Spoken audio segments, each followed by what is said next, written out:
year, something truly incredible happens right over our heads, and most of us never even notice. We're talking millions upon millions of birds taking to the sky, launching these epic journeys across continents, often to places they've never ever seen before. It is honestly one of nature's greatest marvels, and it's happening in plain sight and often in total darkness.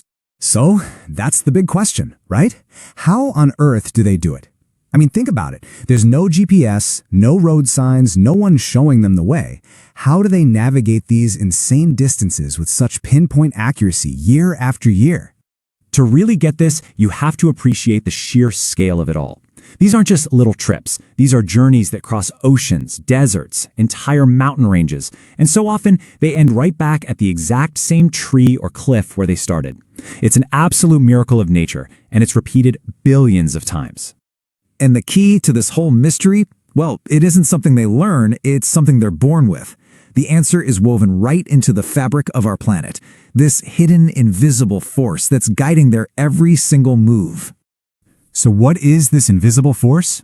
It's the Earth's magnetic field. It's generated by our planet's molten core, and it stretches out from pole to pole, wrapping the entire globe in these lines of force that we can't see or feel at all. But for a bird, it's a completely different story. And I want you to really think about that metaphor. It's not just some vague sense of north. For these birds, the magnetic field creates a real, structured, navigable grid. It's like a network of invisible highways that crisscross the entire planet. So, how did scientists even start to figure this out? Well, back in the mid-20th century, they started noticing some really odd things. Birds could navigate perfectly in thick fog or on starless, moonless nights.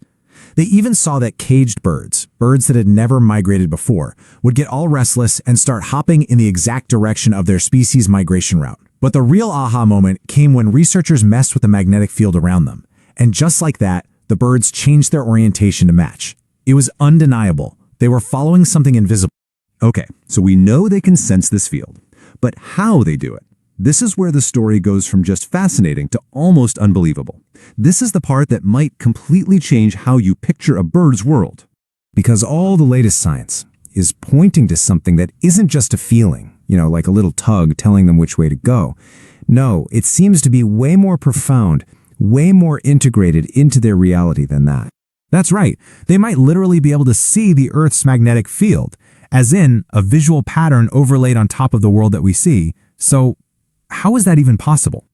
Well, the magic seems to be in these little proteins called cryptochromes, and they're located right in the bird's retina. When light hits the bird's eye, it triggers a tiny quantum reaction in these proteins. And this reaction is incredibly sensitive to the direction of the Earth's magnetic field, creating a faint, shifting pattern of light and dark that only the bird can see. So, what does this actually mean? It means the magnetic field isn't just a compass pointing north anymore. It becomes a visual map laid over the world. By just tilting its head, a bird can see how that pattern changes, giving it not just direction, but maybe even its precise location on the globe. But here's the thing.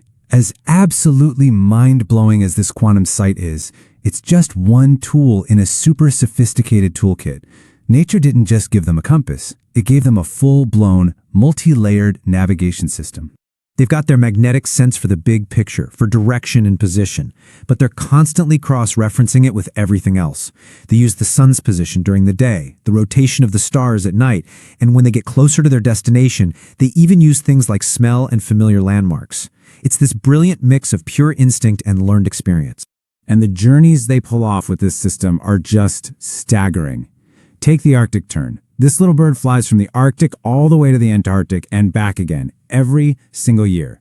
That is a 70,000-kilometer round trip. It's the longest migration known in the entire animal kingdom. And if that doesn't blow your mind, how about the bar-tailed godwit? This bird flies over 11,000 kilometers straight across the Pacific Ocean, from Alaska to New Zealand, completely non-stop. That's 8 days of continuous flight with no land, no rest, just guided by these forces it can see and feel. So, for millions of years, this system has worked perfectly. But now, these ancient magnetic highways are facing a totally new problem, a whole bunch of interference from our modern world. What you've got is this fundamental conflict. A bird's whole navigation system is tuned to these really subtle natural cues, but our world is loud. Radio frequency noise from all our electronics can basically act like static, jamming their magnetic sense. The artificial glow from our cities can completely wash out the stars they use to navigate. And of course, climate change is shifting the seasons, making their ancient timetables totally unreliable. The signals they've relied on for eons are just getting harder and harder to read. So why should we care about all this? Because these incredible journeys are so much more than just a cool biological fact.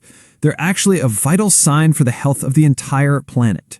To put it really simply, the success or failure of these migrations tells us a lot about the health of our global ecosystems. These birds literally stitch the world together, connecting forests in one continent to wetlands in another. And when those connections start to break, the consequences just ripple outwards. Without migratory birds, insect populations can explode. Plants that depend on them to spread seeds or pollinate flowers start to suffer. And pretty soon, entire food webs, which, by the way, often include us, begin to weaken. So you see, they're not just travelers passing through. They are messengers. Their arrival, their timing, their numbers, all of it is data.